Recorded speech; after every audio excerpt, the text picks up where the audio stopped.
Hi, my name's Chris, and this is my brand new 2025 Honda Rebel 1100T.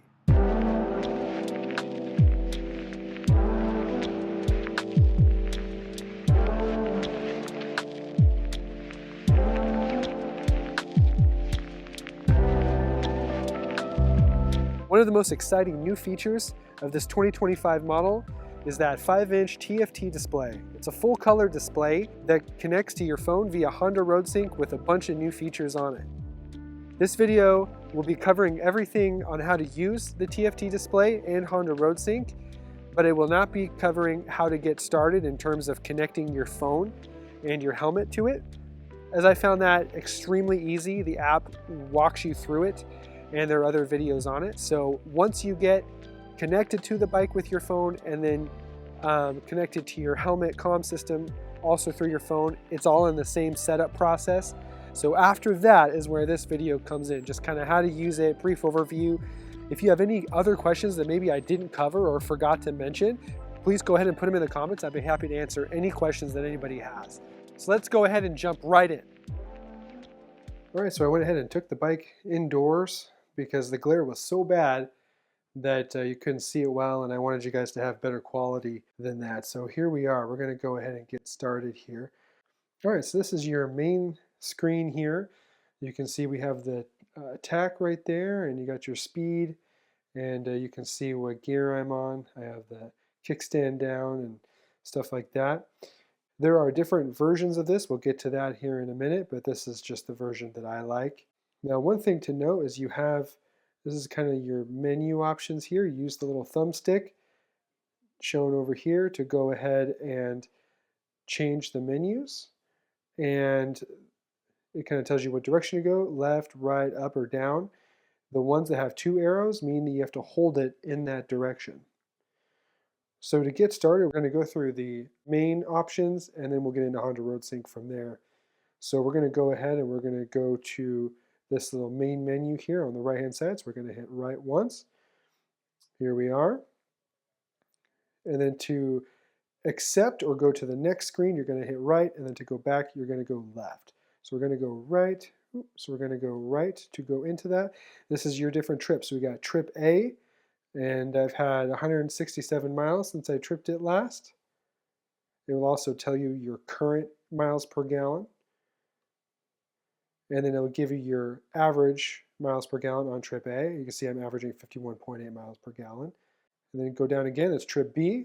We're at 273 miles. You can see the bike itself only has 273 miles, so I have never tripped this. You can see that my life to date on the bike, I've had 47.8 mpg, which is pretty good. Go down again. This gives you your average speed. And then this tells you what mode you're on and then how it's tuned. Now this is the DCT model. So those of you that have the manual, you only have 3 options here. The DCT has 4. You have the engine power, the engine braking, the DCT, and the traction control. The DCT is how aggressive it is. So in standard, it's moderately aggressive. It always kind of errs on the side of efficiency. So if you want something a little bit more like how you'd ride a manual motorcycle, you'll put it into sport. Now to go back, I'm going to hit the left arrow there, and we'll go to the next option. This one's all about fuel, and what this does is this changes what you see over here. You can either have your gas gauge here, which is fuel, or you can put your range there. So I'm not going to change that. I kind of want to keep it where it's at. Now the next one down is how you go ahead and you reset both your A and B trip by, again, holding it right. I'm not going to do that right now, but that's how you do it. And then lastly is your settings. So we're going to go in that, and there's quite a few different options here. So you have your, we're going to go right here. So you got function, display, general, and service. So on function, we'll start with that. You got your riding mode. This is where you go to tune your user 1 and user 2 modes. And I will be doing a different video showcasing the different rider modes and how they act on the same stretch of road. And I will be doing my own user mode, tuning it to how I want to ride, and then try that out. I have not tried that yet, so you guys will be watching that in a future video as it happens, which hopefully will be pretty cool. Next is your shift point. This is where you can tell it where you want it to shift. You can turn it on and off by going up or down. So you can see I just turned it on, and then here you can change, make it a little bit higher or lower. So here I'm actually going to leave it off just because that's how I have it set right now. And then you can set the trip to auto reset, and I'm not going to do that. What it does is it auto resets every time you turn the key off, I think. So we're going to go ahead and go to display. Display type, so this is where you have the 3 different options. I like the circle one, as you saw. There's also a bar. You can see the picture of how it kind of changes. So you got a lot of your information down here, and then this is your tack up here, the bar. That's not bad. And then you have the simple. A lot of guys like the simple. I really like the circle one. I'm just going to go ahead and leave it there. Brightness, you can either automatically change it, which I do. So it has a light sensor on it, and it will change depending upon the ambient light around, or you can set it to manual. I'm going to leave it to auto. The background, you can have it black, white, or auto. And when it's in auto, it just depends on how bright it is. Your favorite info, which is, I'll show you here in a second. You can change what you have, which is that thing right on the bottom there, that option right down there, which I'll go over that here in just a few. You can change what it says, and then you have 2 different options, and it gives you different things. Or you can have favorite info a little bit bigger, which I decided not to go ahead and pursue. And then you have your favorite switch, so we're going to go there. And your favorite switch either gives you trip reset or fuel, and I have it set for fuel, and I'll show you that here in a few. Then you can also see your air temperature, which it tells you right up here when the bike's on. It tells you what the temperature is outside. You can turn that on or off. I'm obviously going to leave that on because why turn it off? Then for general, you set your date and time here, the units, if you're in kilometers per hour or miles per hour. What language? You can restore your default settings, and then this is where you go. Bluetooth pairing reset is where you go if you have a new phone or you're having issues with your pairing, you just want to restart it.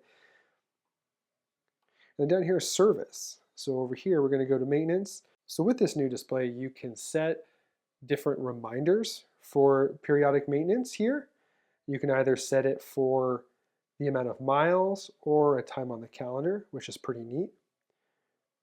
You can do oil change. You can see I have one. I have 382 miles left until my first oil change. And then, so I didn't do it for the periodic maintenance. I did do it for the oil. You can also check your battery voltage. Right now I'm at 12.3. You can check your water temp, which it shows nothing because the bike's not on. And then any warning info that you have. Right now my only warning info is I have low oil pressure since I have the bike turned off. So good to know. Then you have equipment. So we'll go right on here. And this is just if you have, like, in this case, it's a grip heater if I had that installed, which I don't. And then down here is the system information. So you can look at the software and hardware information. And that's all we have on the main menu there going right. Now down here is that favorite info. So if I go down, I have it set to where I have my total odometer down there. Then it tells me my average fuel consume. It shows me my average miles per gallon right there. And that's the current, it shows me the average current miles per gallon right there. My trip A, my trip B, and then back to the total. Now if I hold up, there you go, you can look at, you can see what's up here, which we already went over, so it's the fuel, and then or you can make it at the range till you're empty, which I prefer just to leave it the way it is. And then if you're, you can see I am connected to my phone via RoadSync, and I am connected via Bluetooth here. So one thing to note is iPhones, you do get your text messages when you're in RoadSync mode. You can listen to them, you cannot respond, and phone calls you cannot do anything with on here. You can see on the dash that you're getting a phone call. It will tell you that, and then that's it. There's no way to answer it or anything like that. I believe Android allows you to do more with that. It's a kind of a security thing with iPhones, so they don't allow it. Which admittedly, I think is kind of lame. It doesn't bother me a bunch though, because my headset built into my helmet allows me to do all that stuff anyway. So for me, it's not that big of a deal, but it might be a kind of a big deal for one of you guys. Over here, if you hold down, it turns off all sound. So I guess it'd be like, it's all sounds, not just notifications. So if you're on a texting thread that is driving you crazy while you're trying to ride, you can hit that and then you won't have to hear it go off all the time, which actually has been handy. since I've owned it, and I've only owned it for 273 miles. I have a lot of family threads that drive me crazy. So to do that, you would just hold down. And there you go. We're muted now. And then to unmute, we're going to hold it down again. And now we're unmuted. So this is your standard screen. Now the bike will automatically go to RoadSync mode when you connect to your phone. And then you have to take it into the standard mode after that. So I started that way. So to get into Honda RoadSync mode, you have to hold left. Okay, so now we're in Honda RoadSync mode. So you see the dash changed a little bit. So you got your tach, still circular, but a little bit different style. You got your miles per hour there. And then your other information is pretty much right where it was. Now, one thing to note, I can't change the favorites down here at this time while I'm in Honda RoadSync. Right here at the very top, you got your weather, and it does read you off the forecast for the current area that you're in, which is actually pretty cool.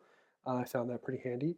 You have your navigation, so when you use the app, you can pre-program certain destinations, and then you go through here. So you go right, and then you can do a voice search, and you can say, I want to go work, or I want to go home, which is the only two I have, and then it puts it on the screen. I'm not going to put that on there right this second. It just kind of will show you here on the corner of the screen if you're going to go straight, left, how far you have to go. It's very non-intrusive. It's actually pretty well designed, I think, in my opinion. Music works pretty good. It does not allow you to go through your library or anything like that. It's just going to play whatever you were playing last. So make sure it's something good. And then we'll go down again, and this is just your volume. So this works similarly to when your phone is connected to a Bluetooth speaker. It's just using the volume on your phone basically to control the volume of your bike that's going through your helmet to listen to. So we're going to go right, which takes you to the volume, and then we're going to go up or down depending upon if you want to go up in volume or down in volume. Right now I have it maxed out, and then exit left. And that's pretty much it. We can go through the rider modes that are found right here. So right now we're in standard mode. We'll press the button. Now we're in sport. Now we're in rain, user 1 mode, user 2 mode, and back to standard. So that's a brief overview on how to use the 5-inch TFT display on a 2025 Honda Rebel 1100. If this video was helpful to you, please like it and subscribe to this channel for more Inland Northwest adventures and of course Honda Rebel 1100 content. Until next time, be safe.